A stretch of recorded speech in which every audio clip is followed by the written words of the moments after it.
Әйелім мен бажамның төсектес болып жатқанының үстінен шықтым. Төреғали ажырасып кетіпті дегенде алғашында сенбеген едім. Өйткені екі баласы бар, тату-тәтті отбасы еді. Төкеңнің өзі де, әйелі Маржан да сыйласымға жақсы жандар. Аға деп сызылып тұрады. Негізі Төкең де құдайы көрші болғанына разы едім. Амал қанша, олардың ажырасқаны рас болып шықты. Шымқала ысып кеткен соң отбасында алып Бурабайға бір апта демалып келіп едім. Алдымнан осындай өсек шықты. Жалпы жақсылықтан бұрын жамандықты алдымен дуылтай айтатын халықпыз ғой. Үйге келіп, шешініп, шайға отырғанымыз сол еді. Көршілеріміз бірінен кейін бірі сәлем берген болып келіп, Төкеңнің ажырасқанын сүйінші сұрағандай қылып жар салды. Сенгім келмеген, бірақ ақиқаты сол екен. Арада бір күн өткен соң Төкеңнің өзі келді.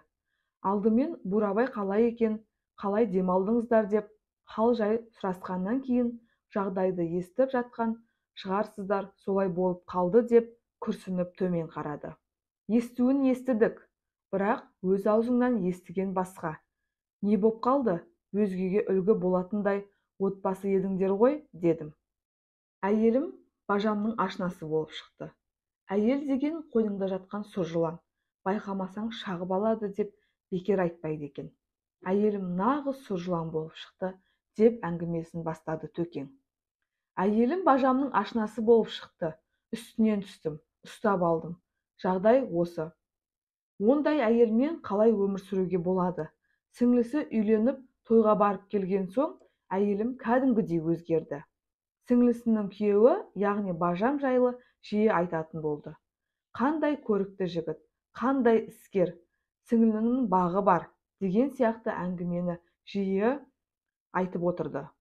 Бажам Қызылорданың тумасы, Шымқаламен екі орта алыс емес. Әйелім сіңлім айтып қалыпты, бүйтіп қалыпты деп Қызылордаға жиі баратын болды. Одан көңіліме ешқандай күдік келген жоқ.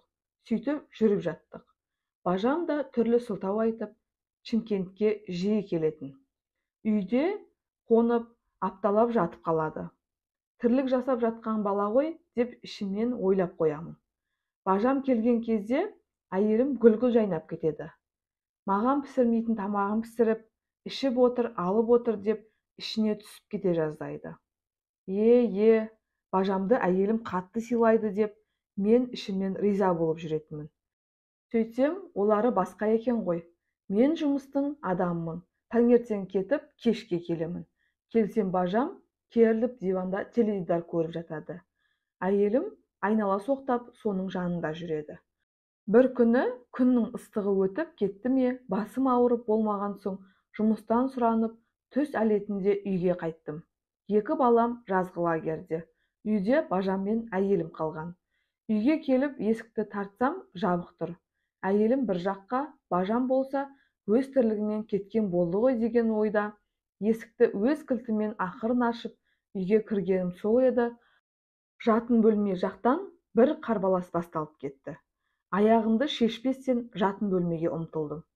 Көзім шыға жаздады. Тыр жалаңаш әйелім халатын үстіне кие алмай әлек. Ал бажам сейсепті беліне орап, төсектен тұрып келе жатыр. Шамасы екеуі де аяқ асты мен келді деп ойламаса керек. Осылайша әйелім мен бажамды төсекте жатқан жерінен ұстадым. Мұндай опасыздық бола ма? Бажа емес, арамза екенсің. Ақ төсегімді ойрандадың. Қатынымды арбап, астыңа салдың деп бетіне түкіріп, тыр жалаңаш қалпында тепкілеп үйден қуып шықтым. Салдақы осы екен ғой, сенің Қызылордаға жиі барғыштап кеткенің. Көтің әбден қышыған екен, жөзекше. Ана ер жетіп қалған екі балаңнан ұялмайсың ба? Енді туғандарыңның, ана сіңліңнің бетіне қалай қарайсың? Деп бір ұрып құлатып, тұншықтырып өлтіргелі жатыр едім.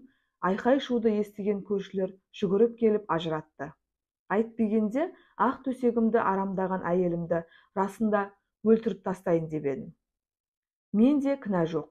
Ана бажаң мені арбап, алдап, астына салған. Басымды дуалап тастады ма білмеймін. Оның айтқанына көніп, дегенін істей беретін күйге түстім. Оның ойнасы болып қалғанымды білмей қалдым. Енді оны үйге жолатпа. Кешір мені, Төлеш, кешір деп жылап әйелім аяғыма оралды. Бірақ кешіре алмадым. Бәлкім, бөтен бір еркекпен жатып ұсталса, бір сәттік сезімнің құрбаны болған шығар, деп кешірер ме едім. Бірақ бұл менің бажамның ашынасына айналып тұр ғой. Қалай кешірем?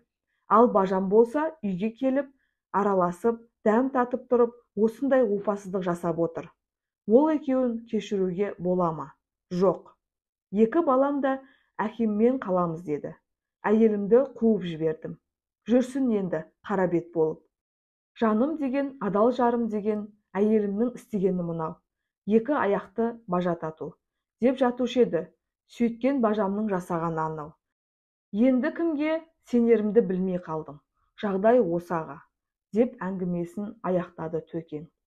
Мен үндемедім. Тек Төкеңнің айтқанын жөн деп қостай бердім. Сіз не дейсіз?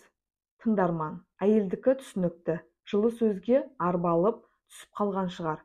Ал бажаныкі иттік жасағаны дұрыс па? Комментарий бөліміне жаза кетіңіз. Арнаға тіркеліп, лайк басуды ұмытпаңыздар.